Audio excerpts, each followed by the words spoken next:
अस्सलामुअलैकुम YouTube channel sports time पे मैं हूं आपके साथ अहमद सईद। पाकिस्तान बांग्लादेश की सीरीज़ क्या बारिश हो सकती है उसमें, और बारिश की कितनी पेशन गोई है, क्योंकि पाकिस्तान में तो बारिश ने जो है वो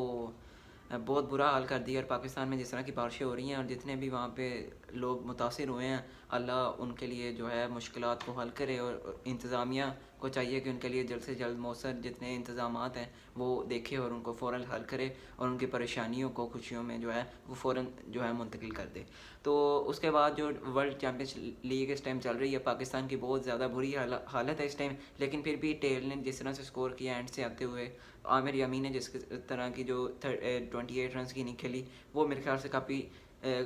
इसमें जो है वो अच्छा इम्पैक्ट डालेगी, जिसमें पाकिस्तान को एक फ़ाइटिंग टोटल 160 प्लस रन का मिल चुका है इस टाइम। इस पे बात करेंगे। एशिया कप की एक अपडेट है, उस पर बात करेंगे। बड़ी पॉजिटिव न्यूज़ आ रही हैं कल से एशिया कप के वाले से, परसों से। मैं तो आपको इस हफ्ते पूरे से एशिया कप कवर करते हुए दिख रहा हूँ, तो सारी जो अपडेट्स हैं वो मैंने आपको बताया था कि ये at the end of the day होना ही है। जितना भी आप बना लें इशू, और जितना भी आप हाईलाइट कर दें, और जितना भी ट्रेंड बना लें और अपना एजेंडा तैयार कर लें, तो वो इस सब में आपको इंडियन मीडिया बहुत ज़्यादा टॉप ऑफ द लिस्ट में रैंक करता हुआ फर्स्ट नंबर पे दिखता है। तो आईसीसी की मीटिंग के हवाले से बात करते हैं। आईसीसी की मीटिंग में इस टाइम क्या चल रहा है, और जो फाइनल इसका जो प्रोग्रेस है वो किस टाइम होगी, और क्या अंतर से खबरें और तातीलात क्या निकल कर आ रही हैं, उसके हवाले से अब बात करेंगे। फिर पाकिस्तान का ये जो अभी अब्दुल्ला शफीक की बात करेंगे, जो वहाँ पे लंका शहर, और जो कल मैच देख रहा था मैं, तो रात के टाइम एकदम ही इत्तेफाक से, मुझे नहीं पता था कि ये मैच हो रहा है, लेकिन ये तो पता था कि इस टाइम इंग्लैंड का सीज़न चल रहा होता है समर का। तो एक तरफ टेस्ट मैच हो रहे होते हैं, एक दूसरी तरफ कल जेम्स एंडरसन देखने को मिलते हैं, और उन्होंने एक क्रूशल टाइम पे अब्दुल्ला शफीक की विकेट लेके सारा उनकी टीम का मोमेंटम जो था वो 20 रन से अपने नाम किया, और उनकी टीम ने जो है फतह समेटी। इसके वाले से बात करेंगे तो ट्राई नेशन सीरीज़ में फ़िलिप्स जो है वो बाहर हो गए हैं, क्यों बाहर हुए हैं, और इस टाइम ट्राई नेशन सीरीज़ की जो क्या हालात वाक़यात हैं उस पर भी बात करेंगे। चैनल पर नए हैं, पहली दफ़ा चैनल को लाइक सब्सक्राइब कर दें, बेल आइकन को दबा दें, अपने दोस्तों के साथ इस वीडियो को ज़्यादा से ज़्यादा शेयर कीजिए। पाकिस्तान वर्सेस बांग्लादेश का जो मैच है वो आपको परसों शेर बंगाल स्टेडियम ढाका में होता हुआ दिखेगा। इस मैच में बहुत सारी जो है बातें करने के लिए हैं, लेकिन इस टाइम जो मेन इसमें जो चल रही है बात, वो बारिश के वाले से, क्योंकि पाकिस्तान एक किस्म की, अगर ये भी बात रखी जाए कि पाकिस्तान ने अगर देखा जाए तो 2 महीनों के बाद ये सीरीज़ का अपना स्टार्ट किया। 2 महीने पहले भी बांग्लादेश के साथ तीन T20 मैचेस जो कि आपने खेले थे लाहौर में अपनी होम सीरीज़ में, और अब भी आप अगर देखें तो इस 3 T20 मैचेस में बांग्लादेश का जो शेर बंगाल ढाका का स्टेडियम है, इसमें आगाज़ करेगा पाकिस्तान, जिसमें याद रहे कि 20 जुलाई, 22 जुलाई और 24 जुलाई को मैच आपके 3 होते हुए दिखेंगे। अभी बारिश की इस तरह की जो है वो मुस्बत खबरें सामने नहीं आ रही, मगर फिर भी अगर आपको जो है ज़्यादा शौक़ है क्रिकेट का, तो उसमें मैं आपको थोड़ी सी अपडेट दे सकता हूँ बारिश के वाले से, क्योंकि बारिश इस टाइम जो है बड़ा मेन मुद्दा बना हुआ है, जिसको डिस्कस करने के लिए जितने भी सारे सार्फिन हैं, क्रिकेट पे बात करने वाले तबसरा निगार हैं, वो भी इस बात को बड़ा कोट कर रहे हैं, और इस बात को बड़ा समझा के बता रहे हैं कि जिस टाइम इस टाइम बारिश जो है वो, कल आपका जो मैच है वो होना है शुरू 6 बजे, लेकिन बारिश जो है वो पाकिस्तानी वक्त के मुताबिक 5 बजे शुरू होगा, लेकिन जो बारिश है वहाँ पे वो 4 बजे 5 बजे जो है वो ख़त्म होगी। लेकिन पूरा दिन वहाँ पे जो है बारिश का स्पेल हमें आता हुआ दिखेगा, लेकिन इतनी कोई मुस्बत खबर है नहीं। मगर अगर देखना हो तो वहाँ पे अगर बांग्लादेश का जो ग्राउंड मैन है, उनका अगर ड्रेनेज सिस्टम जो है बेहतर है, जिस तरह का श्रीलंका का उन्होंने जैसे एशिया कप में जान मारी, फिर पाकिस्तान के टेस्ट सीरीज़ में जिस तरह से पाकिस्तान ने 2 टेस्ट मैच खेले हैं इस WTC साइकिल के, उसमें जब बारिश होती थी वो जिस तरह से जान मारते थे, तो मेरे ख्याल से बांग्लादेश को भी, अगर पाकिस्तान और बांग्लादेश दोनों ये सीरीज़ बचाना चाहते हैं, तो ड्रेनेज सिस्टम पे बहुत ज़्यादा काम करना होगा, क्योंकि बारिशें पूरी एशियन कंट्रीज़ देखी जाए तो बारिशों की इस टाइम ज़्यादा में आ चुकी हैं, और अभी फ़िलहाल कोई ख़ास अच्छी अपडेट है नहीं, मगर उम्मीद यही की जा रही है, दुआ भी यही की जा रही है कि मैच देखने को मिले 2 महीनों के बाद। पाकिस्तान ने जो अपना टूर करना है बांग्लादेश का, और जो जिसमें 3 T20 मैचेस हैं, और अपना कल 20 जुलाई को पाकिस्तान अपना बांग्लादेश के साथ पहला T20 मैच खेल के इस सफ़र का दोबारा से आगाज़ करेगा, जो कि एशिया कप और T20 वर्ल्ड कप बाद में उसकी प्रिपरेशन होगी। सलमान अली अगर की क़यादत में और माइक हैसन की कोचिंग में पाकिस्तान 20 जुलाई को शेर बंगाल ढाका बांग्लादेश स्टेडियम में अपना ये जो प्रिपरेशन है इसका आगाज़ करेगा, जो कि हमने एशिया कप और वर्ल्ड कप के लिए तैयारी करनी है, और जो पूल बनाया हुआ है उसे ट्राई आउट करना है, यंगन्स को ट्राई आउट करना है, तो इसके हवाले से पाकिस्तान अपना आगाज़ करने जा रहा है। सरफराज अहमद आज वर्ल्ड चैम्पियंस लीग का हिस्सा नहीं थे, मगर पाकिस्तान ने इस टाइम अभी 160 रन्स का टोटल इस टाइम इंग्लैंड को दे दिया है, और इंग्लैंड के इस 120 रन्स के हदफ के ताकुब में इस टाइम जो है बैटिंग जारी है। अभी वो मैंने अभी देखा नहीं, अभी स्टार्ट हो गई नहीं, अभी अभी जो है वो मैच रुका था जिसमें कामरान अकमल जो है वो, मैं अभी कल जिक्र किया है इसका, लेकिन उसमें भी कामरान अकमल की कोई ख़ास परफॉर्मेंस अच्छी नज़र नहीं आई। और जिस तरह से ओपनर्स का कोलैप्स हुआ, शर्जील खान, कामरान अकमल का, फिर उमर अमीन आए, फिर वो भी कुछ खास परफॉर्म ना कर पाए। फिर आपके शुएब मलिक साहब आते हैं, वो भी एक रन बनाकर आउट हो जाते हैं। हफीज़ आते हैं एंड से, हफीज़ ने जिस तरह से टीम को लीड किया, बाद में जो आपके सोहेल तनवीर वगैरह आते हैं, सोहेल खान आते हैं, फिर आमिर यमीन एंड से आके जो मैच को वो काफ़ी ज़्यादा कोई अच्छा और डिसेंट और फाइटिंग टोटल जो होता है पाकिस्तान टीम को जो चाहिए होता है, वो एक जो है उस रास्ते और मोड़ पे लाके खड़ा कर देते हैं कि पाकिस्तान 160 रन का हदफ दे सकता है। तो 160 रन का हदफ इस टाइम मिल गया है। लेकिन जो एक बातों की बात, सरफराज अहमद इस स्क्वाड में नज़र नहीं आएंगे। सैफ़ी भाई खुद क्विट कर गए हैं। जिस तरह देखा जा रहा था कि जो एक बिजनेसमैन है वो खुद सैफ़ी से बड़ा, उन्होंने जो है इंस्टाग्राम जितने भी सोशल मीडिया के प्लेटफॉर्म्स हैं उस पर बड़े एड्स वगैरह चलवाए, और जिस तरह से उनका पूरा जो मैनेजमेंट थी वो काफ़ी ज़्यादा फेवर में थी सरफराज अहमद के, और जिस तरह से उन्होंने ये जो पूरा ट्रेंड वगैरह और एड्स वगैरह चलाए, इसमें सरफराज अहमद को बड़ा जो है हाईली रेट किया जा रहा था और उनको बड़ा नज़रों के सामने रखा जा रहा था। मगर एंड पे आके कामरान अकमल ने आपके सरफराज अहमद को रिप्लेस किया, और सरफराज अहमद इस आपको वर्ल्ड चैम्पियनशिप ऑफ लेजेंड में देखने को नहीं मिलेंगे। अब आईसीसी की मीटिंग के बारे से बात कर लेते हैं। आईसीसी की जो मीटिंग है उसमें जो टीयर्स ऑफ टेस्ट क्रिकेट हैं, अभी जो हमारी इत्तलात हैं सोर्सेज से कंफर्म करके, तो वो उनका कहना ये है कि जो आईसीसी टीयर्स हैं तो वो काफ़ी ज़्यादा जो हैं मुश्किलात आ जाएंगी। जो 10 टीमें होती हैं उनके लिए 2 ग्रुप्स अगर बना दिए जाएँ, इसमें कि जो टीमें अच्छा करेंगी वो एक अलहदा वीआईपी और प्रीमियम और जो प्लैटिनम होता है कैटेगरी में चल जाती हैं, और बाकी जो क्या कहते हैं अच्छा टीम डिस्प्ले नहीं दिखा सकती दोनों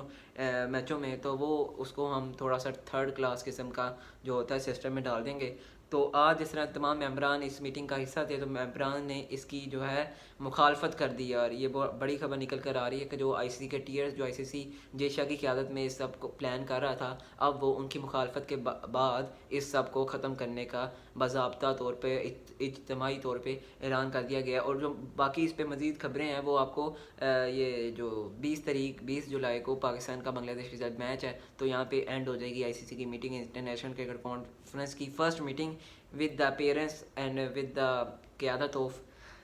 जेशा की क़यादत में ज़ेर सतारा था। आपको ये मीटिंग फ़र्स्ट टाइम ये देखने को मिलती है जिसमें ये टीयर्स का भी जिक्र था, और बहुत सारी चीज़ें हैं उसके बारे से भी बात चल रही थी। मगर आज अगर हम 17 जुलाई की बात करें तो इसमें आपको सिर्फ ये टीयर्स ऑफ क्रिकेट की जो है वो बड़ा हाईलाइटेड मोमेंट देखने को मिलता है, जिसमें तमाम मेम्बरान जो ख्वाह वो एशियन ममालिक से ताल्लुक़ रखते हों या ख्वाह वो इंग्लैंड, ऑस्ट्रेलिया, न्यूजीलैंड वगैरह हो, तमाम टीमों ने इसकी मुखालफत कर दी, क्योंकि 10 टीमें 10 को सेम के सेम राइट मिलना चाहिए। ये नहीं कि अगर कोई रिच है कोई पुअर है तो उसके वाले से उन कंडीशन को देखते हुए उनको रोल भी दिया जाए, ऐसा नहीं हो सकता। उन्होंने भी यही बात की है कि जिस तरह हक मिलता है हर एक किस्म को, हर इंसान को दूसरे इंसान जैसा हक जो है देना, वो हमारी ज़िम्मेदारी है। तो इसमें टीमों का भी इस तरह ही हमें देखना पड़ेगा कि हर टीम को एक टीम के जैसा हक दिया जाए, यानी कि जो ऑस्ट्रेलिया का हक है वही जिम्बाब्वे को दिया जाए, टॉप 10 में वो रैंक करती है। So that is the thing which I can saying कि अभी टीयर्स की खबर आई है जिसमें हमें 2 आईसीसी पूल बनाते हुए देखता है, लेकिन इसमें अभी जो टीयर्स है वो इसमें मुखालफत करके जो है आज की खबर के मुताबिक ये जो है नॉट कन्फर्म्ड है, और इसमें जो है मुखालफत होने के बाद ये ऐलान कर दिया गया है कि ये अब टीयर्स जो आईसीसी में नहीं कर दिए, क्योंकि किसी ने भी इसका साथ नहीं दिया। एक आधा जाना जिसमें अपनी कोई फ़ायदा नज़र आता है वो इसमें शायद कह दे, लेकिन इसमें जो अगर हम मेजॉरिटी की बात करें, उन्होंने इस बात की तरदीद कर दी है और इसके मुकम्मल तौर पे मुखालफत करते हुए इसको जो है वो ख़त्म करके रख दिया इस सारे फ़ैसले को, जो कि जेशा की ने खुद और जो उनकी कंपनी है उन्होंने ये मिलके जो है स्टार्ट किया था। और ये सारी जो है बाद में खबरें जो आपको सोशल मीडिया प्लेटफॉर्म पे स्पोर्ट्स से ताल्लुक़ रखने वाली खबरों में आपको ये खबरों की जीनत बना हुआ दिखता है ये सारा टॉपिक जो है। उसके बाद अब एशिया कप की बात कर लेते हैं। एशिया कप की अगर बात करें तो 48 घंटे एशिया कप की जो अपडेट्स के लिए वो बहुत ज़्यादा अहम है, क्योंकि जो बीसीसीआई के सेक्रेटरी हैं दिव्यजोत साइका, दिव्य जोत साइका जो हैं वो कहते हैं कि हमें जी 24 असल जो इसका जो है ना एशिया कप की जो बिग मीटिंग है वो तो आपको मालूम है कि 23-24 को होनी है, और उसके बाद ही आपको सारी चीज़ें हैं वो अंदर से बाहर आती हुई दिखेंगी और बड़ी कन्फर्म्ड हो जाएंगी। अगर एशिया कप की बात करी जाए तो वो, अगर ये सब कुछ इस तरह चलता रहा कि हमें उन दिव्य साइका भी यही कहते हैं कि जो बीसीसीआई के सेक्रेटरी हैं उन गवर्नमेंट से जो है अप्रूवल मिल चुका है, इस टाइम अप्रूवल इस तर्ज पे मिला है कि स्पोर्ट्स में हमें कोई जो है वो कॉम्प्रोमाइज़ नहीं करेंगे, जो सियासी जो इख्तलाफात को खेल की नज़र नहीं करना चाहते, स्पोर्ट्स में हम स्पोर्ट्स की हद तक ही रहेंगे। तो ये बड़ा एक इम्पैक्ट अच्छा है और बड़ा पॉजिटिव इम्पैक्ट है इंडिया की तरफ से आना और उनकी गवर्नमेंट की तरफ से ये ग्रीन सिग्नल मिलना। तो मेरे ख्याल से बड़ी अच्छी और खुशाइन न्यूज़ है पाकिस्तान क्रिकेट टीम के लिए, बल्कि पाकिस्तान की टीम मुंह से निकल गया, पूरी दुनिया की जितनी भी स्पोर्ट्स हैं उनके लिए अच्छी खबर है कि जहाँ से हमें नेगेटिव खबर निकलने को दिखती हैं इंडियन मीडिया की जानिब से, एक जो है आज की सबसे बड़ी पॉजिटिव न्यूज़ ये है कि बीसीसीआई ने गवर्नमेंट से जब अप्रूवल मांगा तो उन्होंने स्पोर्ट्स की बहुत ज़्यादा जो है एक किस्म का स्पोर्ट्स को सपोर्ट करने का फ़ैसला कर लिया। और इसमें उन्होंने कहा कि एशिया कप जो है, अगर मीटिंग के बाद सारी चीज़ें फाइनलाइज हो जाती हैं, क्योंकि अब सारी चीज़ें वाज़ेह हो चुकी हैं, स्पोर्ट्स मिनिस्टर का बयान आना, फिर गवर्नमेंट की तरफ से अप्रूवल मिलना, ग्रीन सिग्नल मिलना, फिर अब जिस तरह से मीटिंग है उसके बाद अगर चीज़ें अपने तकमील के मराहल को पहुँचती हैं तो एशिया कप 4 सितंबर और 21 सितंबर तक खेला जाएगा, जिसमें आपको 21 में फ़ाइनल देखने को मिलता है। अगर हाई वोल्टेज मुकाबले की बात कर ली जाए पाकिस्तान इंडिया का, वो आपको 7 सितंबर को देखने को मिलता है। फिर अगर सुपर 4 की बात कर ली जाए, ये ग्रुप स्टेज वाला था, वो सुपर 4 वाला है जिसमें आपको 14 सितंबर में पाकिस्तान वर्सेस इंडिया का हाई वोल्टेज मैच, महा मुकाबला, पाक बारा टाकरा देखने को मिल सकता है। और अगर ये डिले होता है तो फिर ये 10 जो है सितंबर से 27 सितंबर तक ये टूर्नामेंट आपको देखने को मिल सकता है। और इंडियन मीडिया भी जो है उसका भी काफ़ी ज़्यादा बदल चुका है। अब वो भी जो है स्क्वाड पर एनालिसिस कर रहे हैं, जितना भी उनका मीडिया अगर देखना जाए, उनके अखबार देख लिया जाए तो वो। और एक इसमें ये भी इम्पैक्ट है जिस तरह से बांग्लादेश और श्रीलंका की जो बांग्लादेश और इंडिया की सीरीज़ जो कैंसिल होना है, एक किस्म का ये भी एक बहुत बड़ा इम्पैक्ट पड़ता है एशिया कप में, क्योंकि वो विंडो अगर खाली है तो वो फिर एशिया कप ही कराएंगे, उस विंडो में क्या रखेंगे। तो अभी इंडियन क्रिकेटर्स को भी रेस्ट दिया जाएगा, रिफ़्रेश होके वो अब अपनी जो कैंपेन है उस और प्रिपरेशन का बाकायदा तौर पे आगाज़ करेंगे। और एशिया कप आपको जो है कन्फर्म चांसेस हैं वो आपको सितंबर की 4 तारीख को, या अगर थोड़ा सा आगे जाएं तो 10 तारीख को सितंबर की होता हुआ दिखेगा। तो इसमें कन्फर्म न्यूज़ है और इसमें कोई घबराने की और जो है एक किस्म का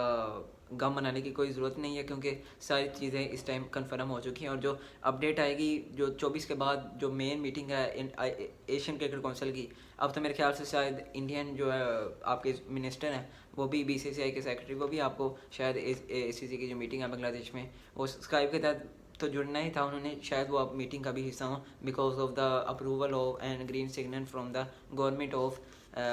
इंडिया। अब बात कर लेते हैं जो आपका अब्दुल्ला शफीक है। अब्दुल्ला शफीक खेल रहे थे वहाँ पे, रात को मैं टीवी देख रहा था, तो 1 बजे की बात है, तो मैं टीवी देख रहा तो जहाँ पे ना जोस बटलर नज़र आए। अब वो टीम मैंने नोट किया है यहाँ पे, कौन सी टीम थी, यॉर्कशायर, तो अब्दुल्ला शफीक की टीम है। लंकाशायर की तरफ से जोस बटलर कप्तानी करते हुए शायद दिख रहे थे। फिल साल्ट थे जो कि आरसीबी जो है वहाँ पे उनकी नुमाइंदगी करते हुए एज आ ओपनर खेल रहे थे। फिर बात कर ली जाए तो और जेम्स एंडरसन, लोकवुड जो कि पेशावर ज़ल्मी की तरफ से भी आपको खेलते हुए देखते हैं। ये 4 प्लेयर मैंने नोटिस में किया। तो जेम्स एंडरसन को जब ओवर दी तो अब्दुल्ला शफीक की विकेट मिल गई, जिसमें अब्दुल्ला शफीक ने बेहतरीन इनिंग खेली और पूरी टीम जो है अब्दुल्ला शफीक के सहारे जो थी रही, जिसमें नुमाया स्कोर उन्होंने किया 54 रन का, जिसमें 33वीं गेंद पे जेम्स एंडरसन की गेंद पर ये पवेलियन जो है उनकी राह दिखाई आपको जो है जेम्स एंडरसन ने, जिसमें उन्होंने 7 चौके और 1 छक्का मार के 107 के स्ट्राइक रेट के साथ बैटिंग करते हुए बेहतरीन इनिंग खेली। मगर ये टीम जीत ना सकी, ये इनिंग उनकी टीम के लिए काम ना आई, क्योंकि ओवरऑल जितने भी प्लेयर्स हैं सिवाय अब्दुल्ला शफीक के कोई बेहतरीन इनिंग खेल ना सका, और जो टीम के लिए कारआमद साबित हो, जिसके चलते 22 रन से जो शिकस्त हुई है आपके जो यॉर्कशायर को, जो कि अब्दुल्ला शफीक की टीम है। मगर अब्दुल्ला शफीक ने बड़ी बेहतरीन परफॉर्मेंस करते हुए 54 रन इस टाइम जो बोर्ड पर लगाए थे, जिसके चलते अब यॉर्कशायर जो है बड़ी मुश्किल से 2-4 है। अब बात कर लेते हैं ट्राई नेशन सीरीज़ की, जो कि जिम्बाब्वे में हो रही है और जिसमें जिम्बाब्वे खुद होस्ट है और उसके साथ साउथ अफ्रीका और न्यूजीलैंड है। पहले जिस तरह से न्यूजीलैंड और साउथ अफ्रीका का मैच हुआ, तो साउथ अफ्रीका की अगर हम स्क्वाड पर एनालिसिस करें तो उसमें सारे उन्होंने जो है यंगस्टर वगैरह डाले हैं, तो उसके चलते फिर न्यूजीलैंड ने उनको बड़ा बआसानी हरा दिया पहला मैच, फिर टॉप पे चला गया। अभी जो कल मैच हुआ न्यूजीलैंड और जिम्बाब्वे का, जिसमें न्यूजीलैंड ने भी 120 रन का, जिम्बाब्वे ने बड़ा ही जो पुअर किस्म का टोटल लगाया बोर्ड पे, तो उसको चेज़ करने के लिए जब न्यूजीलैंड बैटिंग करने आया तो उसने भी 13वीं ओवर में जो टारगेट है 120 रन का, बआसानी इस टारगेट को चेज़ करते हुए इस time top of the list में फिनिश कर चुका है। अभी ये सीरीज़ का जो है वो पड़ा है अभी इख्तिताम, तो उम्मीद ये की जा रही है कि कोई अच्छा और थ्रिलर मैच देखने को मिले और फाइनल कोई थ्रिलर सा हो। तो ये इस टाइम सारी जो ग्लोबल क्रिकेट न्यूज़ होता है मैंने इस रात का वो आपके साथ शेयर कर दिया। अभी टेस्ट मैच हो नहीं रहा, तो उसके लिए भी बुमराह कौन आएगा वो भी नहीं समझ लग रही, क्या बुमराह को आना चाहिए, इतना टेस्ट मैच का गैप हो जाता है। फिर वर्कलोड मैनेजमेंट की बात की ली जाए तो ये जो बातें हैं वर्कलोड मैनेजमेंट, ये वर्ड भी अभी 10 सालों में हमें इंट्रोड्यूस होता हुआ देखा है। बाद में जो पाकिस्तान के फास्ट बॉलर की बात कर ली जाए, वकार हो गया आपका, वसीम अकरम हो गए, इमरान खान हो गए, इनके दौर में तो शायद ऐसी चीज़ें थी ही नहीं। बाइस एनीवेज करते हैं इस वीडियो को एंड। तो अगर वीडियो अच्छी लगी हो तो चैनल को लाइक सब्सक्राइब लाजमी करें और बेल आइकन को दबाने और अपने दोस्तों के साथ शेयर करें। अल्लाह हाफिज़।